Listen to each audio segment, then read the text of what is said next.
Dans cette vidéo, je vais te parler de plusieurs raisons pour lesquelles c'est une très mauvaise idée de fermer son cœur.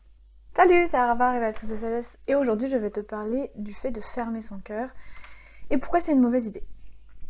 Trop souvent, quand nos vies sont compliquées, on n'a pas envie de sentir la détresse et la puissance émotionnelle de ce qui nous arrive, donc on va un peu fermer nos cœurs, un peu à la Vampire Diaries quand ils disent que hop, ils éteignent les émotions et que derrière ils commencent à buter plein de personnes et devenir des gros connards. Alors évidemment pour nous c'est pas tout à fait pareil, on va pas devenir des gros cons ou s'en foutre de tout le monde juste parce qu'on a décidé de fermer notre cœur, mais premièrement, fermer son cœur est dangereux pour ta santé.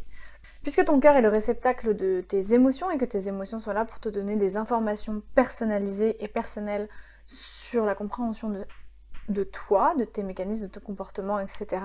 Le fait de te priver de ces informations-là va faire que ton corps va essayer de trouver des autres moyens de te transmettre ces informations-là et va déclencher tout un tas de symptômes.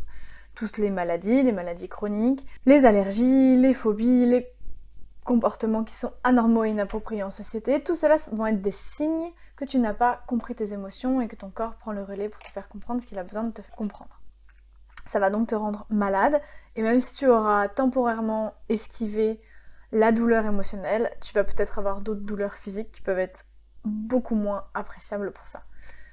Quand je te parle de cet argument, c'est pas juste un argument spirituel ou ésotérique. C'est-à-dire qu'on a aujourd'hui beaucoup de preuves sur le lien corps-esprit et sur à quel point c'est impactant ou non d'écouter ses émotions. Deuxième argument, tu vas être complètement paumé dans ta vie parce que tu ne vas plus avoir accès à ce qu'il y a à l'intérieur de ton cœur.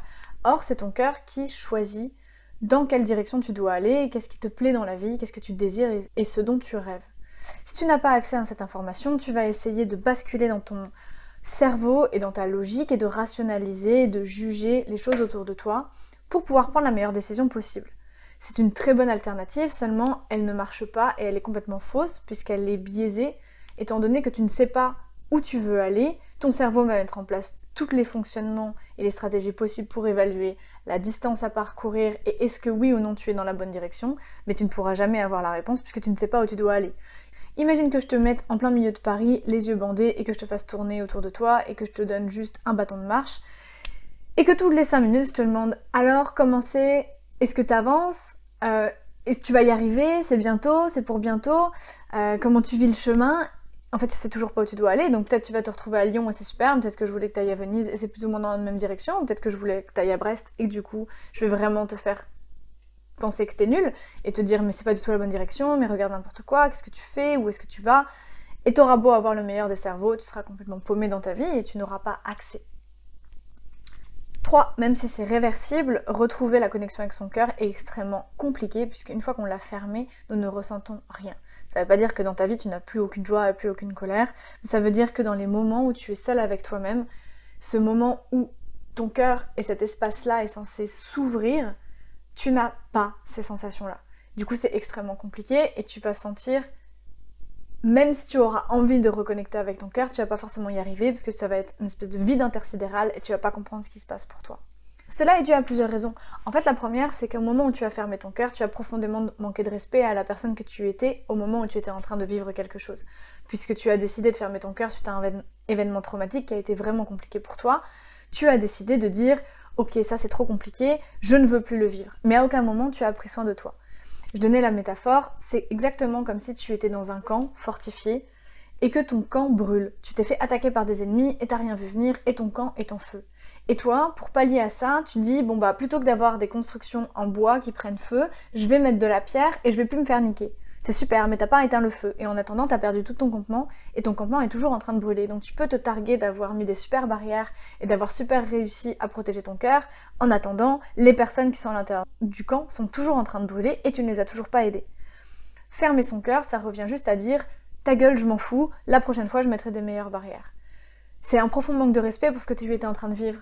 C'est-à-dire que tous les gens qui sont à l'intérieur de ta tribu et qui ont souffert, tu leur dis je m'en fous de votre souffrance aujourd'hui, j'ai juste peur pour l'avenir. À partir du moment où tu n'as pas pris soin de toi et tu t'es manqué de respect, ton corps et ton cœur vont demander réparation et tu n'es pas capable de le faire. Tu n'es pas capable de le faire, sinon tu l'aurais fait directement en premier lieu au lieu d'essayer de fermer ton cœur. C'est pour ça que tu as besoin d'aide. Et trop souvent, les personnes qui ont fermé leur cœur ne savent même pas qu'ils l'ont fermé, n'ont pas forcément pris la décision consciente, et derrière, quand elles veulent être un peu plus alignées, elles n'y arrivent pas. Et elles se sentent découragées ou culpabilisent d'être nulles et de ne pas réussir à réouvrir leur cœur, mais en réalité, vous n'avez pas le mode d'emploi, vous avez forcément besoin d'aide.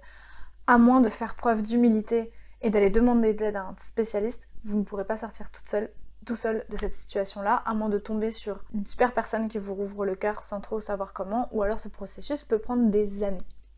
En plus de ne pas l'avoir réparé, votre cœur et votre corps ne vous fait pas confiance parce que ça fait des années qu'il vous donne des informations et que vous n'en avez rien à péter. Donc il va continuer de vous donner ces informations même si vous ne les ressentez pas, elles sont toujours accessibles. Il va pas falloir trop demander à votre cœur et à votre corps de faire des efforts pour rétablir la connexion étant donné que c'est vous qui l'avez cassé et que vous n'avez pas pris les responsabilités.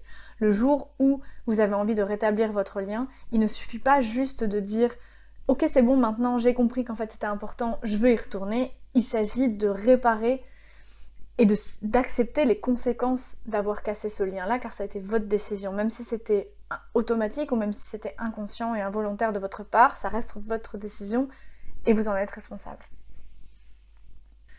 4. Votre cœur est un espace féminin. Il est là pour accueillir les informations qui sont reçues.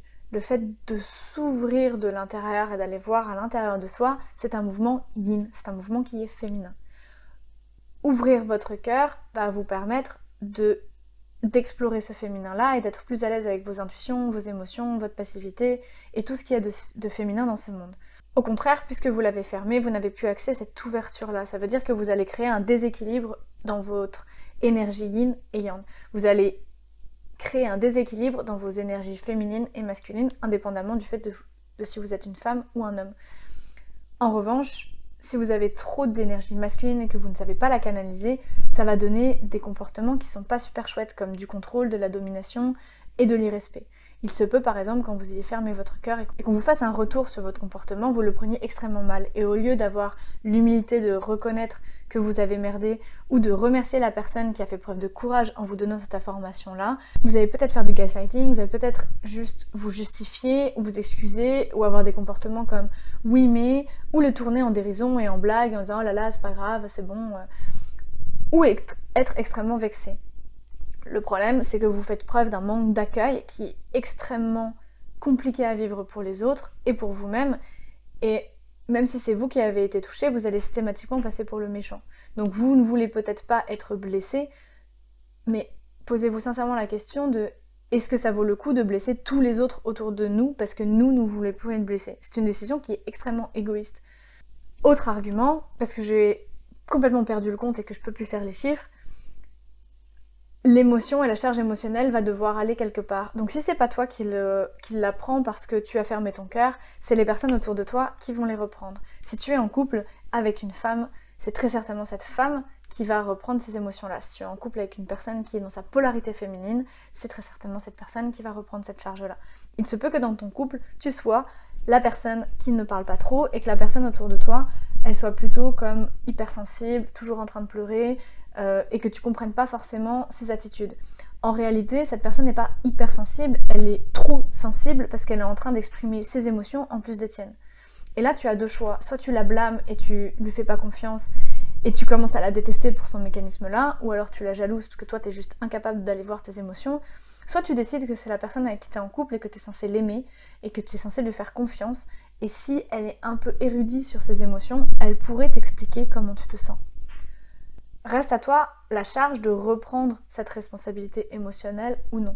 En fait, il n'y a pas 30 000 solutions, c'est-à-dire que si la personne autour avec toi, elle est consciente que tu as fermé ton cœur, elle est consciente qu'elle peut être dans un mécanisme d'éponge, soit elle va se protéger de toi, mais tu vas perdre tous les liens qu'il y a avec cette personne-là, et il peut y avoir même des échauffements physiques. Moi, je me souviens d'une personne qui vivait quelque chose de très compliqué, avec qui j'étais en lien, qui n'a pas voulu reprendre sa charge émotionnelle, et je n'étais plus capable de le toucher, tellement ça me brûlait, et tellement je ne voulais pas reprendre ces émotions-là. En revanche, si je suis un peu perméable, ou si la personne avec toi est un peu perméable, ou qu'elle n'est pas au fait de son comportement d'absorption et de compréhension des émotions des autres, elle va vraiment être perturbée. Ça peut créer chez elle une grande instabilité, un sentiment de désespoir, et de ne plus comprendre ses émotions à elle, car en réalité, elle est en train de gérer les tiennes et les siennes. Ça peut être un deal entre vous, et ça peut être ok mais il faut que ce soit conscient des deux parts, et toi qui as fermé ton cœur, il faut que tu sois conscient que tout ce que tu ne reçois pas, tu le balances énergétiquement autour de toi et c'est les autres qui le reprennent. Est-ce que ça vaut le coup pour te protéger et ne plus avoir à ressentir une forte douleur, d'imposer ces fortes douleurs en permanence autour de toi? C'est une question que je te pose. Tu es libre d'avoir la réponse, en revanche tu es obligé d'assumer les conséquences, à savoir que si tu penses réellement que blesser tous les gens autour de toi est moins important et moins grave que de te blesser toi, peut-être que tu peux comprendre aussi le comportement des autres personnes envers toi et le fait que ça te rende pas hyper aimable et pas super agréable pour les autres.